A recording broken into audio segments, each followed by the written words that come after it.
సింహం వారికి గనక చూసుకున్నట్లయితే ప్రధానంగా మీ యొక్క రాస్యాధిపతి రవి అష్టమ స్థానంలో ఉన్నందుకు కొన్ని చేసేటువంటి చూడండి ల్యాబ్స్లో అది ఏదైనా కొత్త ప్రయోగాలు చేస్తుంటారు, అటువంటి వాటిల్లో చాలా అనుకూలంగా ఉంటుంది చెప్పాలంటే.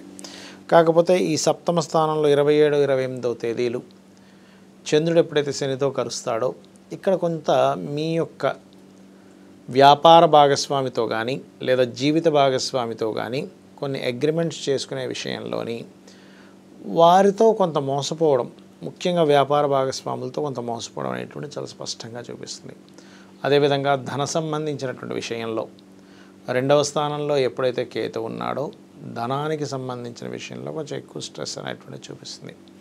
అలాగే మరొక విషయం ఏంటంటే ఇక్కడ ఈ 4వ అధిపతి లాభస్థానంలో ఉండడం, ముఖ్యంగా సింహలగ్నానికి భూమికి కారకుడైనటువంటి కుజుడు 4లో ఉన్నప్పుడు ఏమవుతుందంటే భూముల మూలంగా ఏదైనా కొంతవరకు కలిసి రావడం, అది తండ్రి గారి ఆస్తి కావచ్చు, తాతగారి ఆస్తి కావచ్చు, ఇట్లాంటి విషయాలు లేదా పూర్వీకుల ఆస్తులు ఎవరైనా వాటి విషయంలో కలిసి రావడం అనేటువంటి చాలా స్పష్టంగా చూపిస్తుంది. అయితే మీకు ధనపరంగా ఇంకా చక్కగా కలిసి రావాలి అంటే కనుక ఓం కామేశ్వర ముఖాలోక కల్పిత శ్రీ గణేశ్వర అనే నామస్మరణ చేయండి. అష్టమంలో అధిక గ్రహాలు ఉన్నందుకు మీరు ఎక్కడికైనా బయటికి బయలుదేరేటప్పుడు ఒక్కసారి విష్ణువునో లేకపోతే అమ్మవారినో, చాలామందికి రకరకాల మంత్రాలు ఉంటాయి కదండి, మేమేం చేసుకోవాలని అడుగుతుంటారు. 7 సార్లు శ్రీమాత్రే నమః అనుకున్నా కూడా మీకు అది చాలా చక్కగా మీకు రక్షణ ఇస్తుంది సింహం వారికి చూసుకున్నట్లయితే.